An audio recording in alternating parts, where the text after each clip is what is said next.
it is rolling whenever you're ready. A very good afternoon, dear friends and fellow Singaporeans. Let me first thank you for being here with me this afternoon. It's always good to be able to talk with you. I'd like to begin by telling you something that will make you feel uncomfortable. And no, don't worry, I'm not about to post another picture of me running half naked in a triathlon. Rather, I want to tell you about our future, our country's future. We are not in a good place.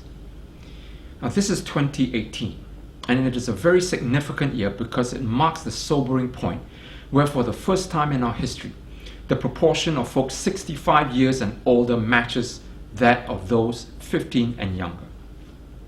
Or from here on out, if nothing changes, the slice of the elderly in the population will, by 2030, balloon to twice that of younger Singaporeans. Now, Prime Minister Lee says that such an aging demographic will bring about, in his words, profound problems. A financial and economic ticking time bomb is how some analysts put it. So how do we get ourselves into such a predicament? One main factor is, of course, the low birth rate. Our total fertility rate is 1.16 births per woman of childbearing age. This is the lowest in the world. And why is this so? Why are younger couples not wanting to have more children?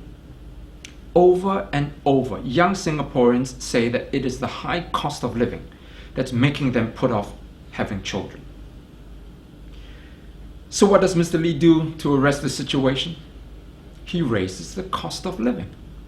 He upped water prices by an incredible 30%, raised car park charges, hiked electricity and gas rates 4 times since last year, added more ERP gantries, upped ERP rates, increased university fees despite universities having billions of dollars in their endowment funds, inflate town council service and conservancy charges, introduce compulsory cashier payments. And all this in just the last 3 years after the GE.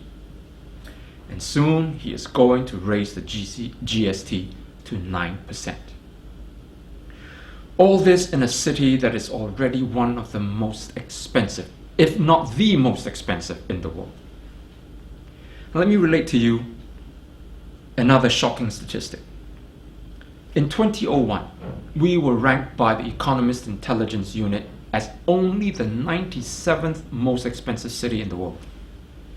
In a short span of just over 10 years, we shot up to become the most expensive city in the world. Now, I don't have to tell you that it was Mr. Lee Hsien Loong who took over as Prime Minister in 2004 and was the Finance Minister before that. And the rich don't really care. To them, it's small beer. But you and I, the middle and the working class types, we are the ones who feel the sharp end of the axe. According to a survey, 85% of Singaporeans don't have enough savings for their retirement. Another study, this one done by DBS Manulife, found that 6 in 10 Singaporeans don't feel that they have a comfortable retirement. Younger folks are no better off. 80%, 4 in 5 Singaporeans, of those between 20 and 35 don't have savings. Those in between, the working middle class, also have it bad. Half of our households live from paycheck to paycheck. They are one major bill away from financial ruin. And this can come in any unforeseen, unpredictable circumstance, like an accident, an illness. I had a friend, a former schoolmate, who passed away a few years ago. From out of the blue, it was discovered that he had a malignant tumor in his brain, and within several months, he died. He was relatively young, and so his doctors recommended a more aggressive treatment. His family spent tens of thousands of dollars in the process and had to rely on financial assistance. And mind you, he was one of the better off folks financially. But even without such catastrophic events, many people are already finding it a challenge to get by month to month, day to day. But whenever we raise this issue, the PAP and its supporters keep challenging us. So what are your solutions? It's not quantum physics. It's simple common sense. That is, common sense minus the greed. And listen to this. In 2017, the government collected, after paying for all the expenses it incurred that year, it collected a surplus of $10 billion in taxes. And yet, in this time, it increased all the charges and fees I just mentioned. Then there is the hundreds of billions of dollars. Some experts estimate that it could be as much as $1 trillion in our reserves. Again, common sense asks, is there a need to raise the GST and other fees when you already collect more than you need? And when you collect so much money, it's natural that you feel rich. And when you feel rich, you spend rich. This is why the government could spend $800,000 for a rubbish bin center. And the figures that I'm citing here are from the Auditor General's office. $800,000 for a rubbish bin center. 2 times that of an average 4-room flat. Another $500,000 for a computer system that couldn't be integrated into an existing one.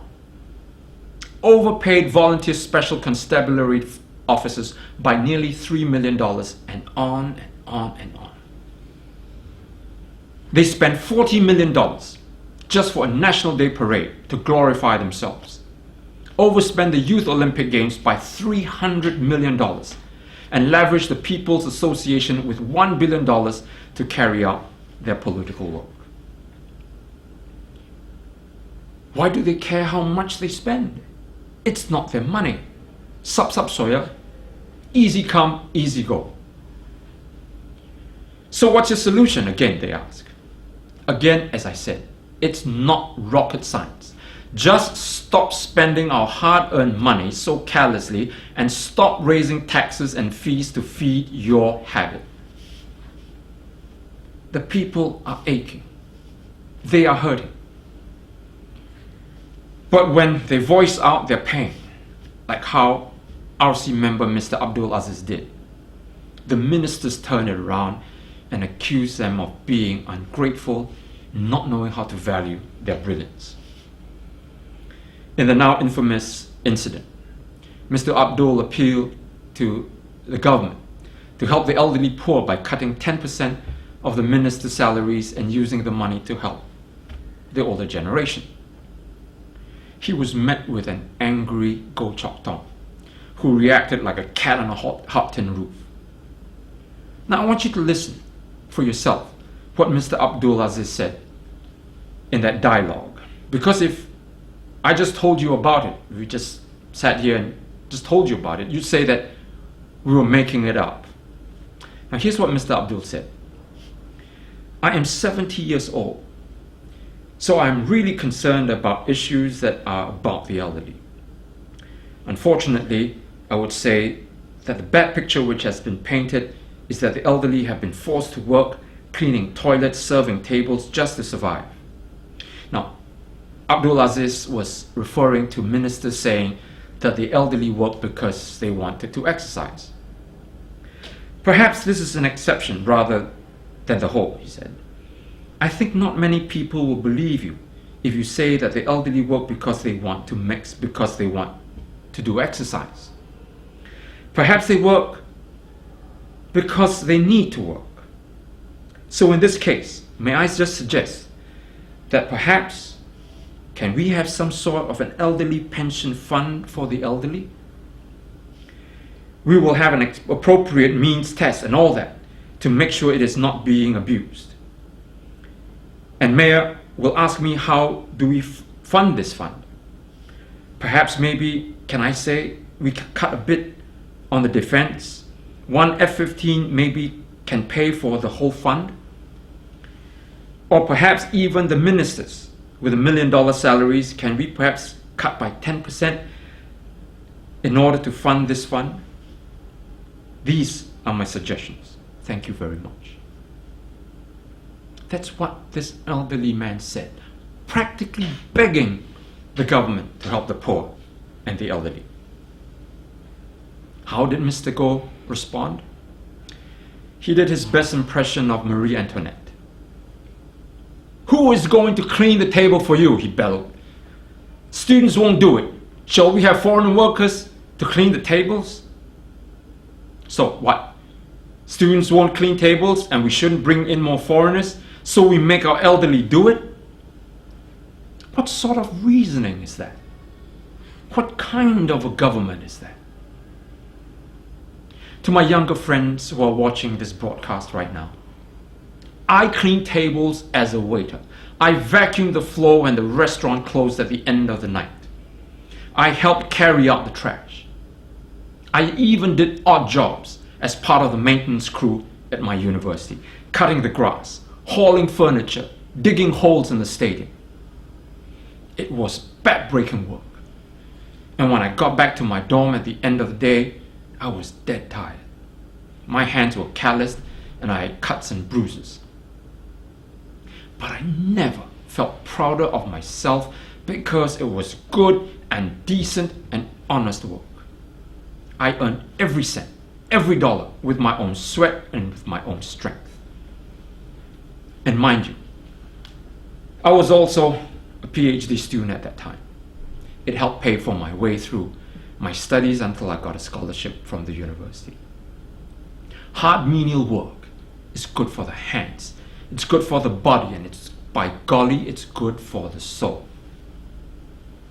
I would never have thought of asking the akongs and amas to clean my table while I sat comfortably under aircon comfort, drawing humongous and undeserved salaries. Because that's not who I am. That's not who we are in the SDP. And I dare say that's not who we aspire to be as Singaporeans. Our elderly and poor have to sleep at void decks and 24-hour McDonald's outlets. Out of sheer desperation and loneliness, many take their own lives to end it all. A 69-year-old lady interviewed by the new paper said that suicide is often discussed by those around her age. She told the newspaper, "I had a neighbor who told me she did not have anyone left and saw little point in living when she did not even have enough money for food." The Samaritans of Singapore say that the number of suicides among the older generation is at an all-time high. It is very worrying, the SOS said, that many elderly are turning to suicide as the only choice to end their pain and struggles. What have we become, my friends? When did we become so indifferent to suffering? How did we learn to be so disrespectful to our elders? All this talk about having the most number of billionaires, or the best airport, or the fanciest hotels doesn't make me proud. Not when we treat our elderly so shabbily and so callously. But Mr. Goh didn't stop there. He was especially angry at Mr. Abdul for having the temerity to suggest that ministers' salaries be cut. "I'm telling you," he scolded, "the ministers are not paid enough." He's not the only one with such thinking. Ng Eng Hen, the Minister for Defense, once lectured the people. "I will tell you squarely in the face," he said, "that you are getting a bargain for the ministers you get." Now contrast this with what President Barack Obama said.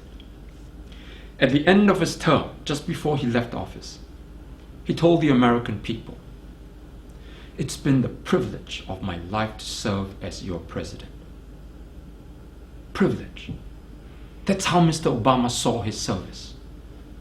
Our ministers, on the other hand, see it as an entitlement.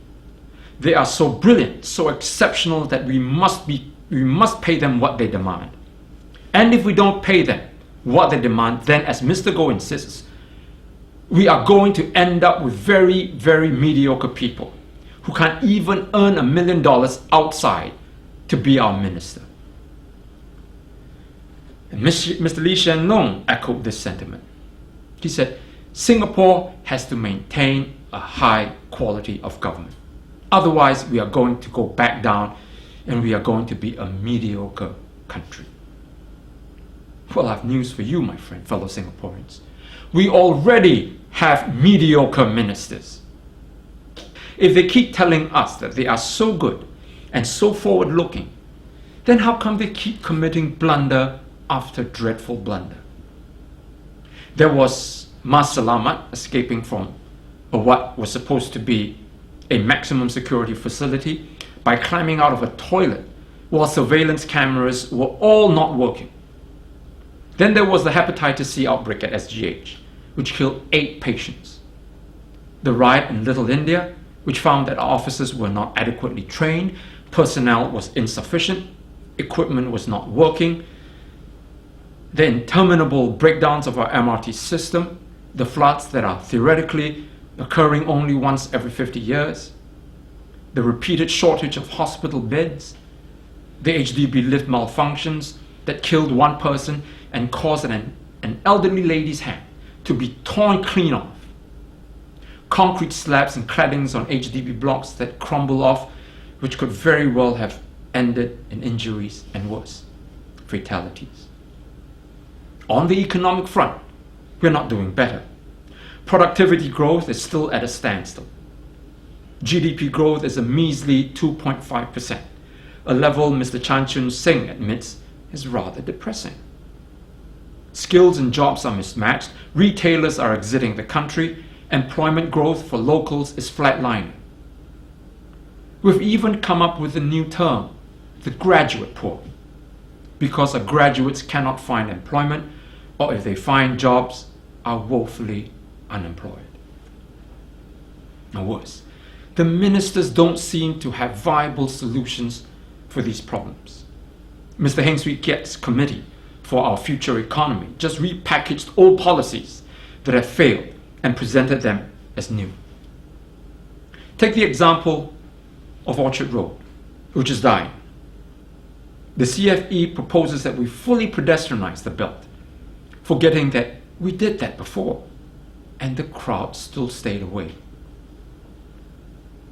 And the government doesn't know what to do and had to call in an Australian company to help. The same thing with our MRT system. It doesn't know how to stop the breakdowns and had to call in the Swedes and the Japanese to help. All these, by any measure, cannot be considered exceptional leadership which the ministers claim to possess. This is mediocrity on full display. Yet they demand to be feted and treated like aristocrats and be paid their millions. It gets worse. Mr. Goh Chok Tong used the example of Minister of State Edwin Tong. He said that when the PM asked him, Edwin Tong, to be a minister, Mr. Tong went to see him. And this is how Mr. Goh described the episode. Quote, "He came to see me. He said at this stage of his life, he has got a house, he has got a mother-in-law to support, a father-in-law to support, his own parents, and so on. What should he do?" Unquote. As a Minister of State, Mr. Tong is paid a salary of $500,000. My friends, that's more than $40,000 a month. If he cannot take care of his parents and his in-laws and his family on a salary of $40,000 a month, how does he expect us, the ordinary folk, who earn $4,000 a month to do it? And ministers like Mr. Tharman still insist that we can buy a flat with an income of only $1,000. And by the way, why does Mr. Tong have to take care of his in-laws and parents? Don't they have their CPF savings? Why do our retirees, who having worked all their lives, find that they cannot support themselves when they retire and have to rely on the children? Isn't this a damning indictment of our social security system? My friends, we as a society, as a people, will pay for such cruelty and inhumanity we show to the weak and the old. This government has lost its moral compass, and when a party loses its way, it cannot take the country in the right direction. At the outset of my speech, I mentioned two factors that contributed to our population growth. One is the cost of living, which I've just spoken about. The second is that Singaporeans, young Singaporeans, are leaving the country in droves. A survey done by the Singapore Polytechnic found that 6 in 10 Singaporeans between ages 15 and 35 are looking to emigrate. A separate study done by the Institute for Policy Studies confirmed this finding. Nearly 60% of young Singaporeans believe that emigration is inevitable. In practice, more than 200,000 Singaporeans packed up and left as of 2016, and the rate is picking up. So why are Singaporeans leaving? One reason is that they don't feel proud to be Singaporean. An online poll recently conducted by Yahoo showed that a majority of respondents say they are not proud of being a Singaporean. Another study found that the lack of a democratic system caused many to leave. Now, such ambivalence becomes even more desolate when young people like Dave Lee, and Dominic Lee, and others sacrifice their lives while doing their national service. I've heard, as I'm sure many of you have too, many servicemen ask in disillusionment, who and what are we defending? So what does PM Lee do to solve the problem? He makes the system even more undemocratic. The PAP once promised that the presidency would be an elected one. But when it sees that its candidate might lose, it changed the rules to make sure that Madam Halimah Yacob ran uncontested. When you have a political system that is manipulated to such an extent, you cannot have a free and open debate. And if free and open debate cannot take place, bad things happen. Like our HDB flats. Years ago, the PAP said that if we voted for it, prices of our flats would keep on rising. Back then, Lee Kuan Yew vowed that the value of HDB flats, quote, will never go down, unquote. Mr. Goh Chok Tong promised that every 10% increase in the value of your flat means a huge increase in several $1,000s in your wealth, so that it is in your interest to ensure that the value of flat continues to rise. I remember it like it was yesterday during the general elections in 1997 and 2001. My eldest daughter was about 2 years old then, and during that campaign the PAP was blasting me, calling me all manner of names. At that time, I had brought my daughter up on stage, and she was skipping merrily along, enjoying the outing and the attention, oblivious to the assault that her father was coming under. Now she's starting university. Time passes very quickly, and in that time, we kept warning voters, don't be seduced by the PAP's promises. It is impossible for the value of your flat to increase indefinitely. But there was no social media back then, and our voice was drowned out by the onslaught of the propaganda that came through the SPH and MediaCorp. But now, after 20 years, the truth has emerged. National Development Minister Lawrence Wong finally admitted that our flats, especially the older ones, will decrease in value until they become worthless when their leases expire. In the meantime, most of you have plowed in huge amounts to paying for your flat, including your CPF savings, which you need for your retirement.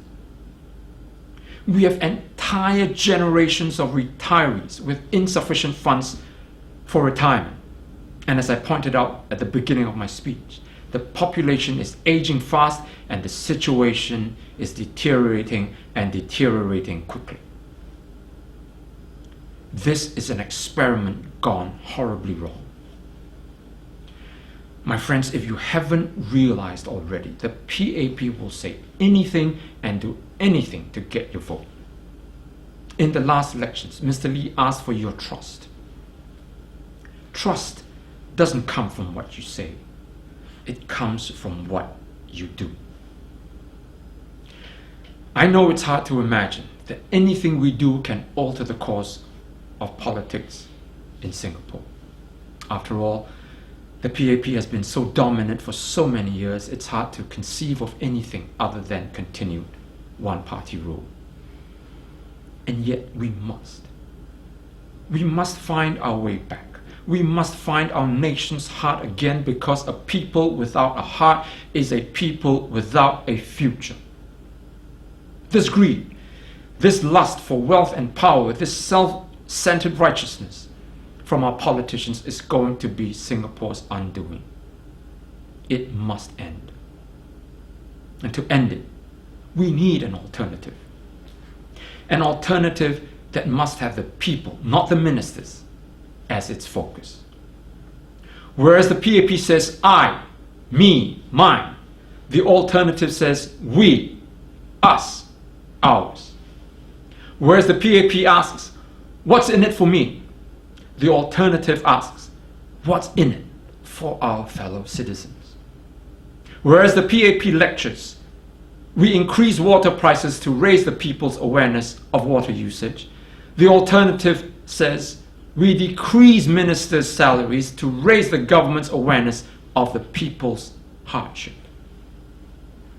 This is the alternative at the very core of the SDP's vision for our nation.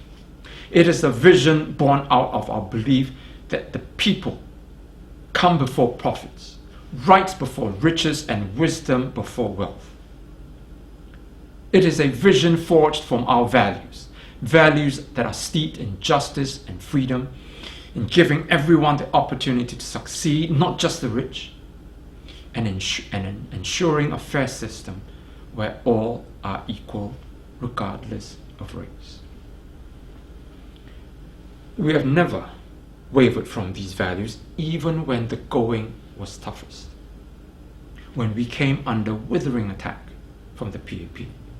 We stuck to our values because we've always believed that holding on to what was right was more important than doing what was popular.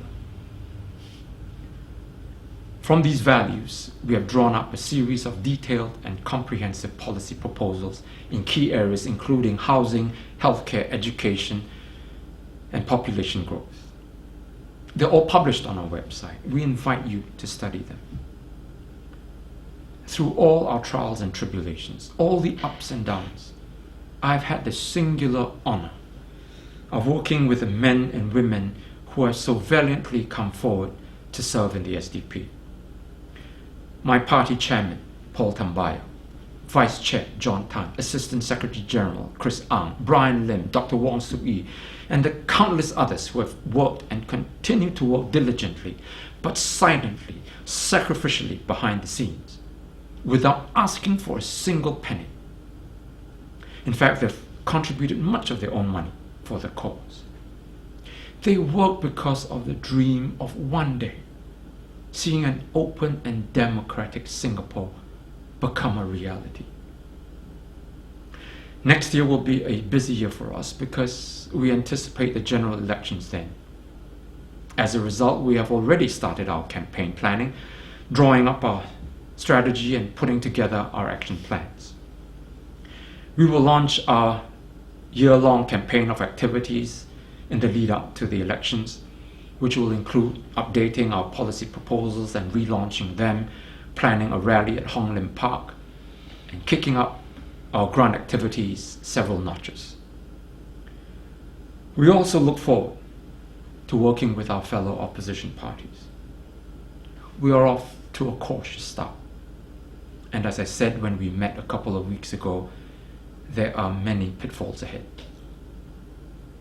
But I believe that if we have our heads and hearts in the right place, we will be able to present to Singaporeans a meaningful choice at the next elections. And with Dr. Tan Cheng Bock at the helm, I am quietly confident that the opposition as a whole can make consequential progress. As I said, the SDP is not here to spearhead anything. What we will do is our part to facilitate this effort and give Dr. Tan all the support he needs to succeed. I cannot guarantee our supporters that we will get it just right and everything will work out perfectly just in time for the next elections. But as they say, we cannot let the perfect be the enemy of the good. We must start somewhere and then keep working at it until we succeed. Remember, anything that is worth doing is never easy. Whatever we do, whether it is the opposition or the people, we must not remain imprisoned by our fears. We must not be kiasi. If we don't dream, if we don't have a vision, if we cannot imagine for ourselves a better Singapore, then we don't deserve a better Singapore. But if we know what we want, and we roll up our sleeves and set about achieving it, then nothing can stop us. It is with this pasi bui zao and can-do spirit that my colleagues and I continue to serve this country and serve it with pride and humility. And as sure as I'm standing here, I will walk that very last mile with you. It is in this spirit that we invite you, dear Singaporeans, to build that brighter, more hopeful tomorrow with us. Thank you, and once again, happy National Day.